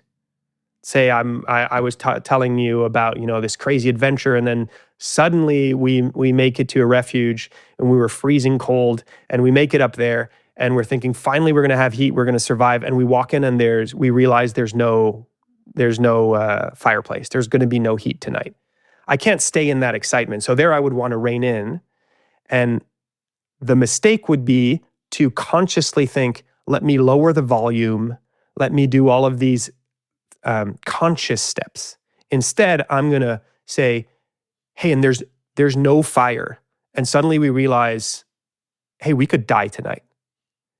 And then I'm going to stop speaking because I want to let that statement and that energy and the emotions that go with it, I want to feel it all. So I'm going to stop, and I know for myself in a moment like that, I would feel prickles all over my body. I would feel the contrast of that exciting energy and the silence, and it would overwhelm me. I would feel all kinds of things in my body. And from that state, I'm going to pick back up.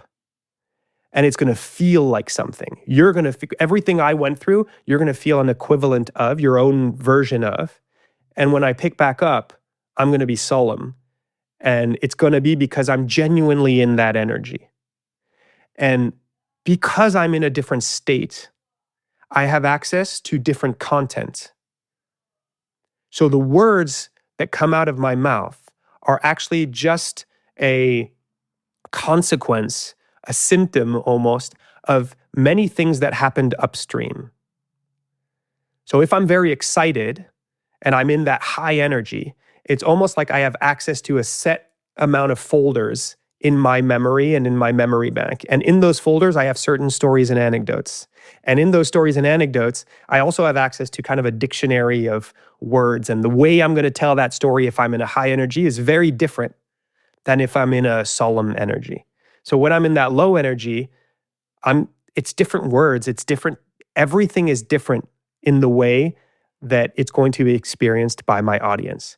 But I'm not focused on the output.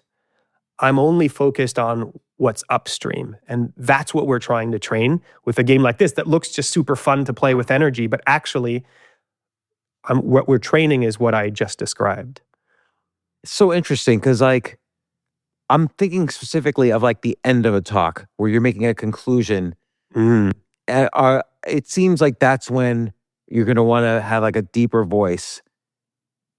And you have to, for me, I have to sort of train myself to kind of like, okay, start to slow down the excitement about what I'm talking about. I'm going to reach the conclusion. Or let's say I'm in a sales meeting. I'm going to reach the sell. Like, this is why you need the toaster or whatever.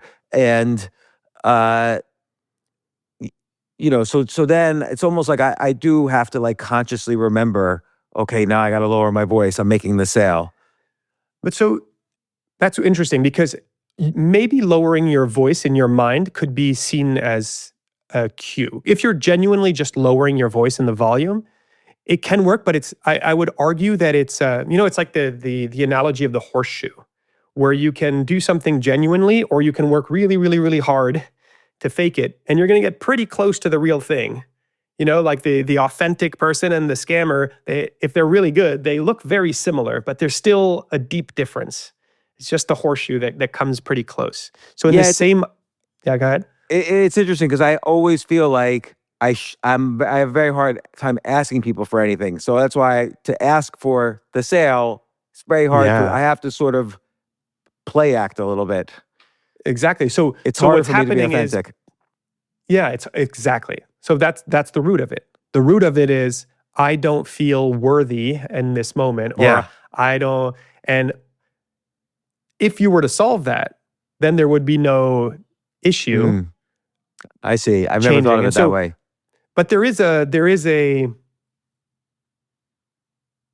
It's interesting. So now we're touching on something a little bit different. Yeah, it's here. Like therapy. This is like a psychotherapy right here. So a lot of what we do here brings up a lot. That's what's interesting. It's because, hey, if I can't stop speaking, if I can't pause when I'm speaking, it doesn't mean I'm not capable of not speaking physiologically. Everybody's able to not speak. We do it all the time. What it really means is I'm not able to take up space without feeling like I'm adding value in the moment. Or I feel like I don't have a seat at the table, so I'm going to be interrupted if I stop speaking. So it is very much tied to worthiness. And part of the training of learning these fundamental skill sets, the foundation of communication, requires you sometimes to look in the mirror and realize, oh, I have a worthiness problem. And what's nice is you get to immediately apply what you learn. So what I found frustrating at the beginning when I started, when I had a coach, is that I would have these insane insights in the moment. I'd think my life was changed.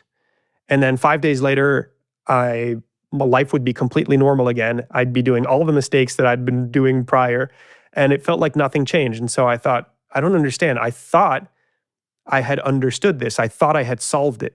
But really, it was just an intellectual spark. I had the knowledge, not the wisdom. And the reason why games are so interesting is because you do this, just like you said, and you think, oh, I get it. There's a worthiness thing. Or I'm bringing down the volume, but actually it's not the volume. Is I have to tap into a deeper state. And from that state, my volume will naturally come down. You have the insight, but if you don't apply it right away, in your next negotiation where you have to make the sale, nothing's going to change. This is a really good point. And this is a point about all meta learning. Like I had a chess coach who would label, he'd explain a concept to me and I would understand, of course, what he was saying. But then a week later, we'd be looking at one of my games. He's like, I told you this concept a week ago. And so he would, I would have to write it down and and basically just keep reviewing it over and over again. Because it's like you said, I understood it as wisdom, but it really wasn't built into how I did things yet. It wasn't really part of me yet. And so it is fascinating, all this stuff. So you have to drill it very quickly after. Yeah. Like very specifically. So you if it were taking your chess analogy, that whatever it was, say it's like recognizing a tactic in a game, then you need to have 100 reps of that same tactic show up in a game where it's planned or something like that. But then you have to take the conscious learning part away, and you have to then go play 30 games without thinking about the tactic and see if naturally you recognize it when it arises. So you need those 3 steps. You need to learn the theory, then you need to consciously apply it through drills, and then you need to let go of it and see if it's stuck. Because if you forget that step, then you just keep looping in the other 2, or you forget it. So for example, I'm curious to see if you still have a little bit of time. Sure. I'd love to see you play Snow Globe. So Snow Globe is about pausing. And this one's also, I'm just going to turn it on so pausing's hard for me when it happens. And I've noticed you pause very well. You do pauses very well. Thank you. You're comfortable with your pauses. Yeah, I've learned to become comfortable with the pauses. And because it's that on stage, I think that's one of the most powerful things you can do. If you just don't speak, people freak out. It's very powerful that you genuinely draw them in. So for those who are not watching the video, what we just saw is you have kind of a full circle. It's like a pie. And then at one point, the pie starts reducing. So you can see like, I have 5 seconds before I'm going to have to stop speaking. And your goal during the game is to wrap up what you're saying within those 5 seconds. So you have to stop at the end of this. You have to find a way to wrap it up. And then when you're pausing, it says breathe in and breathe out. I want you to actively, I'm going to do it right now, actively breathe in and breathe out.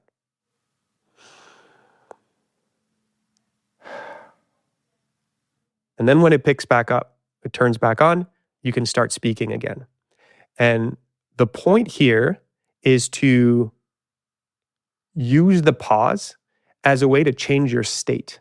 So we're not trying to use the pause to actively think about what we're going to say. That was the end of the timer. What we're trying to do is we're trying to just change our state. So that's why the breathing in and out is the most important. And it's the out breath that's the key, because it turns on your parasympathetic nervous system, right? It relaxes you naturally. You can't fight an out breath. So when you breathe out, it's so interesting because even that breath felt like a super long time. Yeah. It felt like, and for me, it feels like 7 times as long. For me, I lived an eternity during that breath. Now, when we train, we always want to exaggerate things. We want to make everything bigger than it needs to be, because the very fact of being a beginner on any skill is we have no nuance. We do way too much. So things have to be big. Just like if you're learning how to surf, you need a very big board because you're going to make so many small mistakes that if it were short, you would just be in the water. And the equivalent of being in the water and in pausing, of falling down, is freezing instead of pausing. So if I'm speaking and I stop speaking, but I'm not changing anything in my state, I'm just freezing like this. And then when I pick up, I'm saying exactly the same thing. I didn't do anything. What I want when I pause is I want to stop everything and I want to let my mind and my body just relax. And the length of a pause is however long it takes to cut to the next insight. And so when you train, that could be very long. I've had some clients that I've worked with where I've had them pause, like that was the instruction, and they've paused for 20, 30, 40 seconds in training just to get to that, to be able to relax their body. But once you get it, then you know, oh, this is what I'm trying to get to. Then you can start compressing time. And then a pause can be even half a breath in between two sentences. So if you're down, I'd love for you to give this a go. So you're going to get a random title and you're going to speak for 1 minute. And just remember, when it starts counting down, try to find a way to wrap up. Even if you're not complete, try to see if you can close the vignette you're in. Before the breath, it starts counting down, or? Before it says breathe in, breathe out. So when that pi goes down to 0. Yeah, okay. Okay, here we go. When was the last time you yelled? You know what? I don't yell at all, really, because I'm afraid that you can't recover from a yell. But it happens sometimes.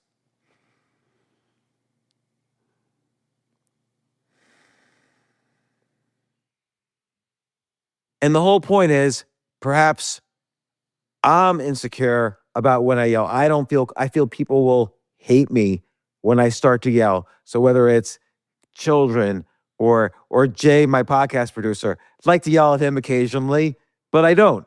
Or my wife sometimes, but I know yelling is just not going to solve the problem. It never does. It never will.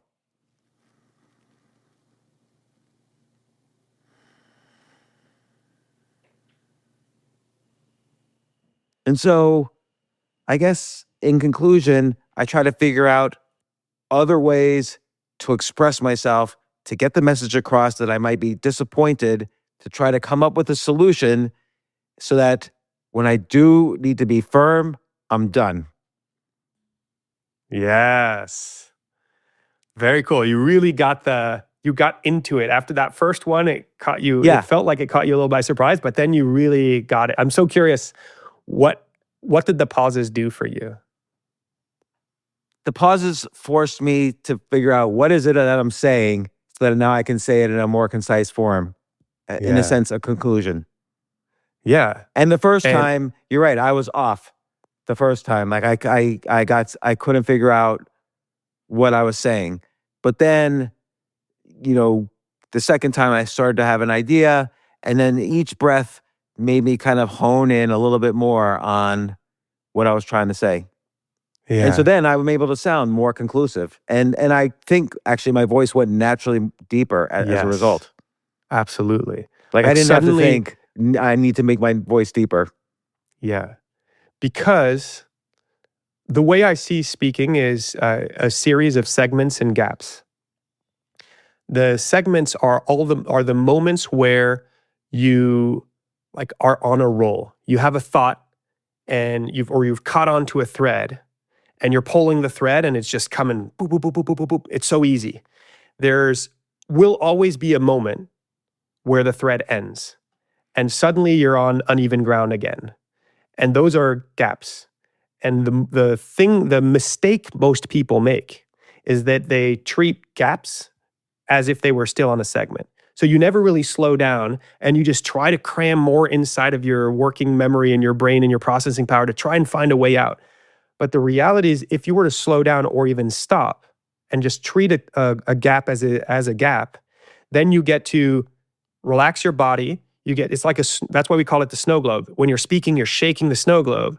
When you stop, the snow comes down and you get to see your creation and you get to have an insight. And then you get another thread and you're like, ooh, actually, I'm going to go this direction. And you slightly change direction and and you just jump from clarity to clarity instead of being in this kind of a mess of a jungle. it's so interesting the difference between a breath pause and a freeze pause. Because a freeze pause isn't always necessarily bad. Yes. For instance, if you're telling a story and you suddenly get clapping Yep. or laughter or whatever, you freeze because you're going to continue exactly where you were. That's what people are rewarding you for. But but the pause, when you say something impactful or meaningful, or you're drawing to a conclusion or whatever, it does really change how the state of your mind. The breathing pause. Yeah, it does. But you said something that I wanna challenge here, because we have in common that we're huge Louis C.K. fans. As a comedian, he actually said something that he learned from someone else. Because what I'm challenging is this idea that you would freeze during laughter. Freezing is literally like stopping the energy, in my opinion. Whereas what Louis C.K. was told is, if people laugh for whatever reason, you ride what that energy is. So it's almost coming back to the clown idea of work with what you have. He says, like, if you were super mad and people start laughing at that, then you ride you have to stay in the mad. And you're like, yeah, I am pissed off at this. And you keep it going. So you might stop, you might let you give space for the laughter. But in that pause, in that reflection, I would actually think you would let the anger ride up. You would let it take over even more, so you could ride it even more rather than hold yourself in that space. Is that the case? That's true. Like, sometimes you can write it. Sometimes, though, you might just be like mid-sentence. Oh, and yes. maybe though, you're right. Maybe always is the case that you should acknowledge that something different is happening. But sometimes you're just like, you said a funny word or just a funny way of saying something, so people are laughing, but you still the joke is still at the end of this sentence. So you want to take that energy and just extend it into the finish without changing the state. But I love that. I think that's right. I know what you're saying. Like, Louis C.K. also is doing that. By the way, when Louis C.K. does that, it's prepared, right? Because he already knows which jokes are going to have the laugh. So he's already says, "Oh yeah, that's right. That's Mexican." And so it's as if he's responding to the laughter, but he's already planned that because he's experienced that laughter so many times when preparing that joke. And so it's interesting. It's just sometimes, every now and then, like, I was on a news show the other day and I said something that I knew people were going to clap at. And I just held it just to finish I held the clapping so that, but I still wanted to finish my point in the exact same way, as if there was no interruption. That makes a lot. So that's beautiful, because what that is it's conviction, it's confidence. That's not, that's staying in character and saying, no, I'm still holding the same energy. But I'm aware that this is the right energy to hold. So that's awesome. And I do think we should bring a clapter as part of in the dictionary. That's awesome. That's such a good word. Because sometimes it's like people are laughing and clapping. Yeah, it's not necessarily a good or a bad thing. Like, some people don't like that. Like, the clapping seems like fake laughing, but it is a valid thing that happens. Yeah, to me, it's just like we're laughing, and I just can't. I want to laugh and hoot and holler, and there's nothing left to express just how much how good this is. So you have to add something on. Yeah, I love it. So look, this has been so interesting. It's one of my favorite topics. I've considered myself a public speaker for 20 years. I don't necessarily know if I think I'm pretty good, but I'll tell you, learning some of these skills, or learning like the comedy skills in particular, 10x'd my public speaking. But I'm sure following up and learning, I'm going to take this ultra speaking, I'm going to play these games and have whatever else is on your site. Like, these skills are so important, and communication is such an important skill, and it's so pleasurable to give a good speech and talk. I actually wish I did talks more often. I don't really do them as much as I used to. And I don't do comedy anymore at all. I'm just, since the pandemic. But you really got me inspired, and it's such a pleasure talking to you about all these things. And so, where can people find your courses and learn more from you? Thank you so much, James. Ultraspeaking.com/James is the best place to go. Go there because we have I think it's a 5-part email course where we run through some of these fundamentals, but also we have I think it's day 1 or 2 or email 1 or 2.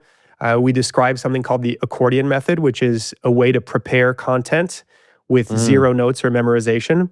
And oh my God, I gotta use just this. through speaking. It's amazing. Honestly, it's my favorite tool that we've developed.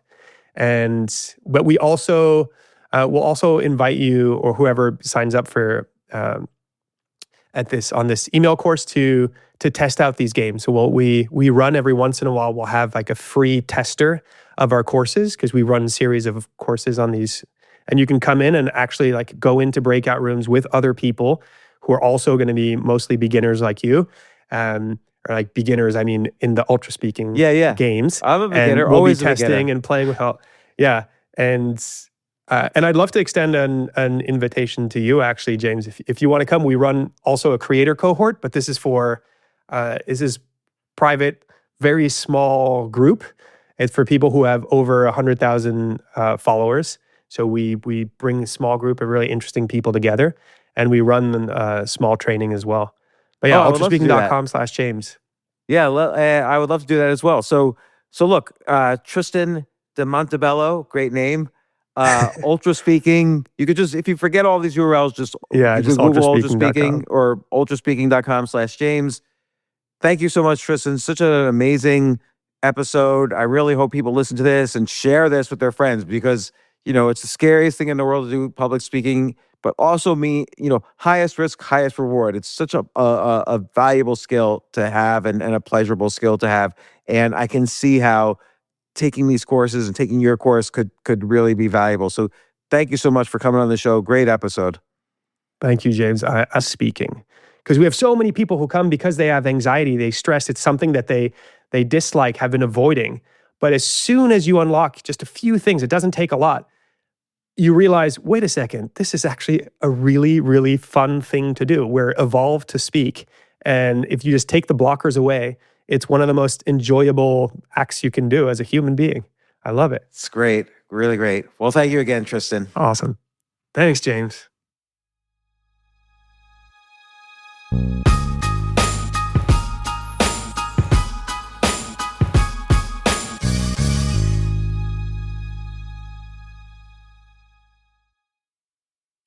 Just when you thought summer couldn't get any hotter, Pluto TV is turning up the heat with thousands of free movies. Presenting Summer of Cinema. Stream your favorite blockbuster films like Gladiator, I will have my vengeance. Good Burger, This is what I call fast food! Beverly Hills Cop, The Girl with a Dragon Tattoo, and Julie and Julia. Bon appetit! All for free on your favorite devices. Pluto TV. Stream now. Pay never. ¿Comprar un arma para alguien a quien no se le permite hacerlo? Eso es un crimen. Podría costarle hasta 15 años de cárcel y una multa de $250,000 si alguien le pide que le mienta a un distribuidor de armas de fuego con licencia federal para poder comprarle un arma. No lo haga. ¿Tienes un consejo? Llame 1-888-ATFT-IPS. Eso es 1-888-283-8477. Presentado por la Fundación Nacional de Deportes de Tiro y la ATF.